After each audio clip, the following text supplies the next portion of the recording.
Existem algumas alterações de humor e de comportamento que a ansiedade traz para o indivíduo.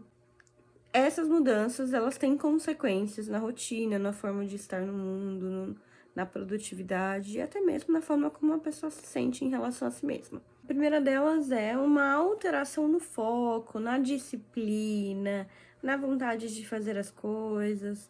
Então, a pessoa tem um rebaixamento, né, dessa atenção para as atividades. Consequentemente, ela passa a procrastinar, ela desiste de algumas tarefas, algumas funções, começa a fazer de qualquer jeito, né? Porque já não tem mais paciência, não consegue mais se concentrar. Um outro ponto importante é quando a pessoa passa a perder a vontade, a motivação, a alegria de fazer coisas que antes faziam bem para ela.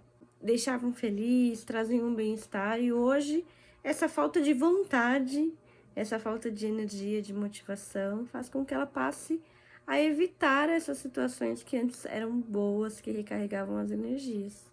Outro ponto extremamente importante, quando a pessoa passa a ficar muito sensível, a se irritar, a se chatear ou se estressar por coisas que antes ela conseguia lidar com facilidade, ou não exatamente com facilidade, mas com mais tranquilidade. Hoje essas coisas a levam ao limite, ao extremo, ela chega a explodir, ou ela fica extremamente sensível e chateada e triste. Quando a pessoa tem um desejo incontrolável de dormir, aquela sensação de vou dormir e quem sabe todas as dores, preocupações e sofrimentos passem e ela acorde já tendo pulado essa etapa difícil da vida.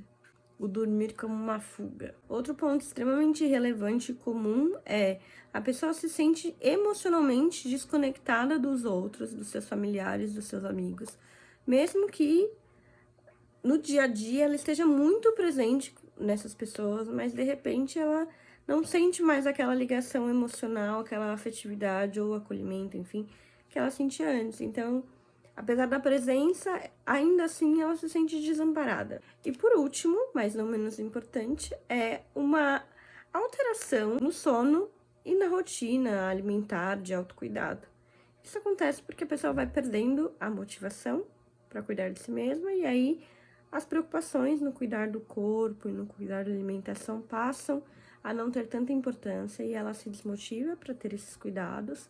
No quesito sono, pode ser um aumento da vontade de dormir, aquele cansaço frequente que mesmo que a pessoa tenha uma boa rotina de sono, ainda assim, ela acorda cansada, desgastada, sem energia, ou em outros casos que são bem comuns para quem desenvolve ansiedade, que é ter um sono picado, um sono que não é um sono restaurador, a pessoa tem dificuldade de dormir, acorda várias vezes durante a noite, tem um sono muito agitado, pesadelos, enfim.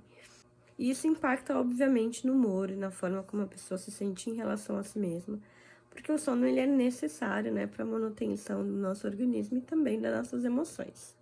Bom, espero que essas dicas tenham sido relevantes para vocês. Fiquem atentos às mudanças de humor, de comportamento, às sensibilidades. Óbvio que é natural. Em situações muito difíceis, muito delicadas, a gente fica muito fragilizado, mais fragilizado do que o normal. Mas se essa desmotivação, essa falta de energia, essa falta de alegria, de vontade, né, ou essa agitação, uma ansiedade de estar preparado para tudo, de ser bom bastante, enfim, vier muito à tona, o excesso de preocupações, de pensamentos. Então, sim, é hora de pedir ajuda profissional adequada.